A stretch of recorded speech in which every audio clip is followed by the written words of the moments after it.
बाजी मार ली, एक पुरानी कहावत है। यूक्रेन रूस के युद्ध के बीच भारत ने भी कुछ ऐसी ही जबरदस्त बाजी मार ली है। भारत में तेल नेचुरली उपलब्ध नहीं है, ये सब जानते हैं। इसके बावजूद भी भारत यूरोप का सबसे बड़ा तेल निर्यातक बन गया है, वो भी सऊदी अरब को पछाड़कर। लेकिन जब इंडिया में तेल नहीं है तो इंडिया तेल कहां से ला रहा है? तो बता दें कि ये तेल भारत खरीद रहा है अपने पक्के दोस्त रूस से। तेल पर मास्टर स्ट्रोक।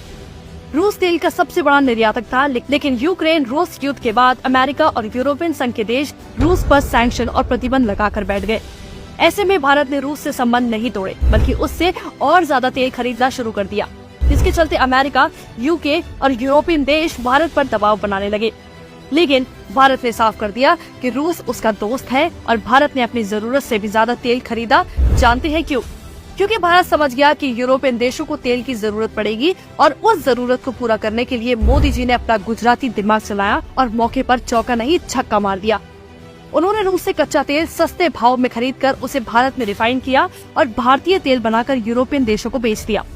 और सिर्फ यही नहीं, जिन प्राइवेट कंपनियों से तेल रिफाइन करवाया उस पर भी एक खास टैक्स लगाया, जिससे सरकारी खातों में मोटी कमाई आई।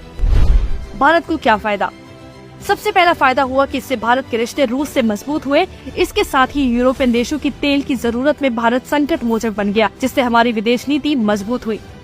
तीसरा और सबसे अहम फायदा था फॉरेक्स कमाने का।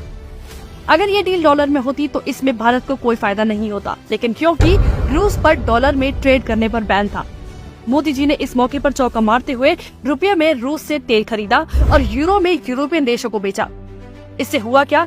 यूरो के भारत में आने से देश का फॉरेक्स बढ़ गया और रूस में भारतीय पैसा इतना इकट्ठा हो गया कि जब उन्हें समझ में नहीं आया कि इस पैसे का क्या करें, तो भारत ने रूस के सामने एक डील रखी कि वो भारत से ही कुछ खरीद कर ये पैसा वापस भारत में इन्वेस्ट कर दे।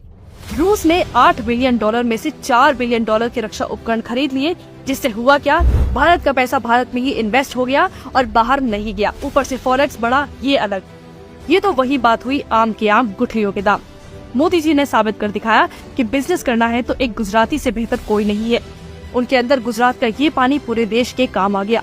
मोदी ने ट्रेडिंग करके इतना पैसा कमा लिया कि सऊदी के प्रिंस का सिर चकरा गया होगा, क्योंकि तेल तो उसके पास है। फिर भारत सबसे बड़ा तेल निर्यातक कैसे बन गया? अब सोचिए, अगर कांग्रेस होती तो ये पैसा देश को नसीब होने के बजाय उसी की जेबों में चला जाता। वो तो जाते जाते भी ऑयल बॉन्ड्स का बोझ मोदी सरकार पर डाल गई थी, लेकिन मोदी जी ने उसी तेल से देश के लिए पैसा कमा लिया।